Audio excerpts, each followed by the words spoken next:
Yaş keks resepti. Asanlıqla hazırlaya biləcəyiniz çox dadlı asan resept. Bəyənmə zəmanətlidir. Mütləq hazırlayın. Qeyd edim ki, istifadə etdiyim stəkan ölçüsü 200 ml-dir. 4 ədəd yumurtaya 1 paket vanilin, 1 stəkan şəkər tozu əlavə edib, ağarıb qatılaşana dək 5-6 dəqiqə mikserin yüksək sürəti ilə çalıram.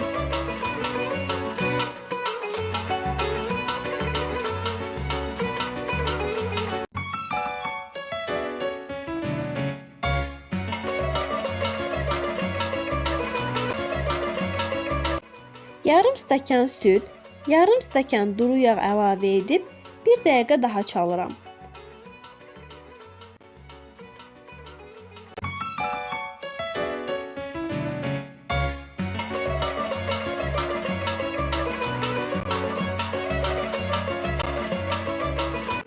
Üzərinə 1 dolu stəkan un, 1 paket qabartma tozu və 3 dolu yemək qaşığı kakao əlavə edirəm.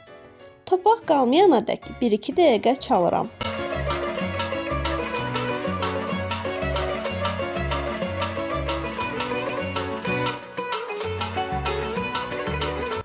Yağlı kağızınız varsa, qaba yağlı kağız qoyduqdan sonra xəmiri qaba əlavə edirsiniz.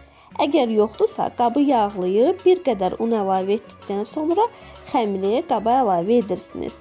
Əvvəlcədən 180 dərəcədə alt-üst rejimdə qızdırdığımız sobada keks qabarıb çatlayana dək bişiririk. Sosu üçün qaba 1 stəkan süd, 1 stəkan qaymaq, qaymağın əvəzinə yarım stəkan süd, yarım stəkan duru yağda istifadə etmək olar. 3 dolu yemək qaşığı şəkər tozu, 3 dolu yemək qaşığı kakao əlavə edib qarışdırırıq. Qeyd edim ki, istifadə edilməli olan qaymaq hər marketdə satılan 200 qramlıq olan qaymaqlardandır. Ocağa yerləşdirib, orta ateşdə qaynayana dək qarışdırırıq. 1 dəqiqə qaynadıb ocaqdan götürürəm. Keks bişdi. Sosu yaxşı çəkməsi üçün dəliklər açıram. 10 dəqiqə keçdikdən sonra isti keksə isti sosu əlavə edirəm. Ən az 1 saat soyuduqdan sonra servis edirəm. Ağzınızda əriyən mükəmməl ləzzətli keksdir. Mütləq hazırlayın.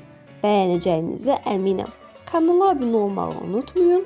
İzlədiyiniz üçün hər birinizə təşəkkür edirəm.